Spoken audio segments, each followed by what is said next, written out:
Oh, buku Kartini. Oh, ma aku Kartini. Ibu, Mae, aku semakin sadar aku saya rak semaput.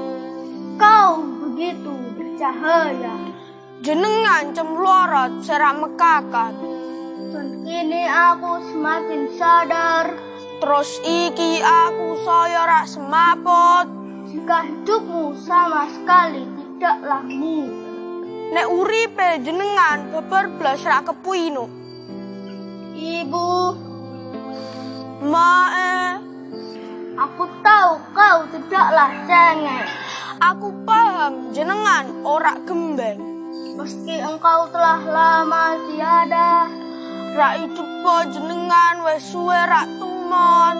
kau tetap nampak jelas di hatiku. Jenengan mamula cetha welo-welo na atiku. Ibu, Mae, entah mengapa mbuh kene ya. sampai sekarang aku masih diam terpaku. Seiki aku mamula menengenderek. Masih tetap terlelap dalam tidurku. Cek mamula turu rek-erek. Belum bisa bangkit. Durung iso jenggelek. Masih terbaring. Ise epleh-epleh. Belum bisa meneruskan perjuanganmu. Durung kongang nerusake perjuangane jenengan. Oh, buku Kartini. Oh, ma aku Kartini. Maafkan diriku. Sepuranen awakku. Lantas, apa kaitannya dengan masa kecil ibu kita Kartini? Ya jelas ada kaitannya. Loh, masa kecil R.A. Kartini itu luar biasa, istimewa. Beliau lahir tanggal 21 April 1879. Ayah beliau namanya siapa?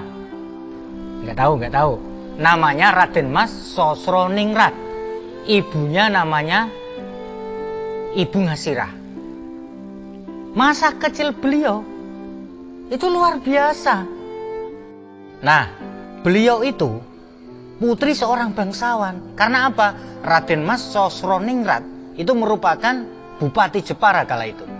Kalau sekarang ya Mas Andi lah, dan ibunya ya siapa namanya itu? Istrinya Mas Andi lupa. Bu Andi. Nah, sebagai seorang putri bangsawan di masa kecilnya itu beliau sudah sekolah. Tidak seperti pada umumnya anak perempuan di masa itu yang hanya apa itu main-main, delak-delian, singkongan. Loh, sekolahnya aja tidak sembarangan kok. Jadi ya pinter. Sekolahnya beliau itu di ELS itu namanya, Europese Lagere School. Itu sekolahnya anak-anak Belanda itu loh, anak-anak orang-orang asing itu loh. Jadi tidak sembarangan yang boleh sekolah di situ. Jadi ya pinter, apalagi bahasa asing. Ini jangan ditanya, R.A. Kartini jagonya. Makanya sampai besar itu beliau rajin menulis surat-surat yang berbahasa Belanda yang dikirimkan untuk teman-temannya yang berkebahasaan Belanda. Ya tentunya orang-orang besar, tidak sembarangan orang dikirimi surat oleh R.A. Kartini. Apa isi surat beliau? Isi surat beliau ya gagasan beliau, kegelisahan beliau, pola pikir beliau, dan lain sebagainya. Pokoknya intinya kegelisahan yang menyangkut dengan negeri kita Indonesia tercinta ini. Pinter Ibu Ita Kartini itu dulu waktu kecilnya. Nggak seperti kamu, anak-anak ayah iki iso bahasa Inggris sithik wae amburadul rak karuan bangga. Ayo kamu inget dah kemarin tugas bahasa Inggris. Bahasa Inggris amburadul.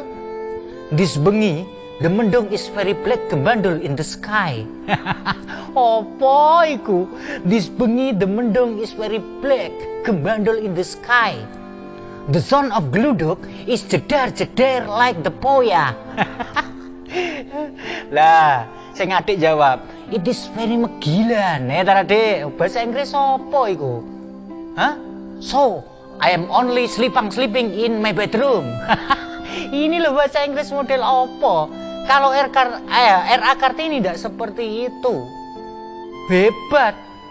Padahal ini mohon maaf ya, perlu kalian ketahui. Kalau masa kecil R.A. Kartini itu gresek.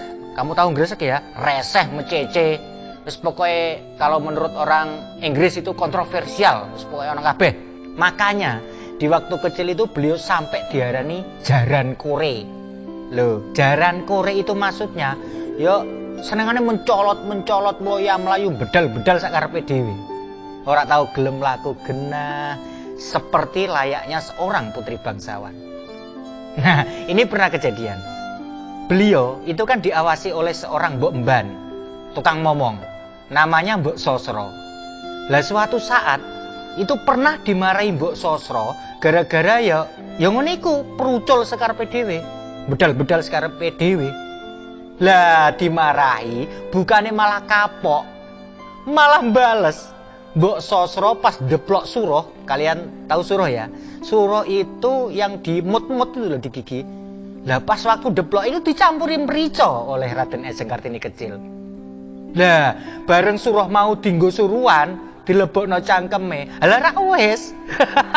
Digebres langsung ra karuan. Cangkeme ndung mongah ngono Mbok Sosro mongap-mangap ngalor ngidul. Itu R.A. Kartini kecil. Lah wong bapake mbae Raden Mas siapa tadi? Raden Mas Sosro tadi itu memanggil beliau dengan sebutan Trinil. Jadi Nel, kapan di Nel? Nel ayo Pak Pung. Nah, Trinil iku yo. Trinil itu sejenis manuk sing lincah, cerewet, muni terus beto rong dina bengi. Tapi jangan salah, dengan liarnya jiwa beliau, itulah yang akhirnya membuat beliau bertekad untuk memperjuangkan kaum wanita agar tidak menjadi kaum lemah dan setara dengan kaum pria. Yaitu tadi, karena dari kecil sudah pinter tentang gagasannya, tentang cita-citanya, tentang harapan-harapannya untuk bangsa dan negara kita tercinta ini. Kita harusnya malu. Kalian, ayah, dan kita zaman sekarang ini seharusnya malu. Punah anak kecil tidak diarahkan untuk yang baik. Lagi pinter sidik, baru pinter sedikit aja bangga. Wah, saiki zamannya apa itu namanya? Toktik. Nah, toktik di HP itu loh. Wah, anake nangis. Makane ngabani. Tarik sis. Semongko. Ngono wis bangga. Seharusnya kita malu sama R.A. Kartini. Ya enggak? Tapi sayang. Di usia mudanya, yaitu di usia 24 tahun, beliau harus sudah menghadap Sang Khalid.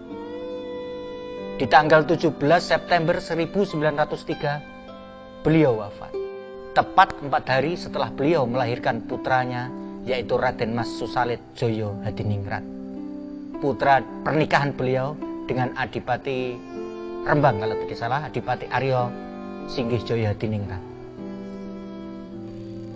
Malu rasanya, kita yang hidup di era kebebasan seperti ini,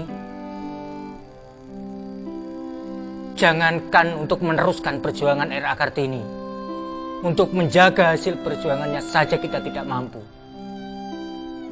Kartini yang terpingit oleh keadaan, Kartini yang terpingit oleh tradisi dan adat budaya, masih mampu berbuat banyak untuk bangsa dan negara kita tercinta. Tapi ayah yang terpingit oleh keadaan dan keterbatasan tidak mampu berbuat banyak untuk kalian. Ibuku Kartini, maafkan aku.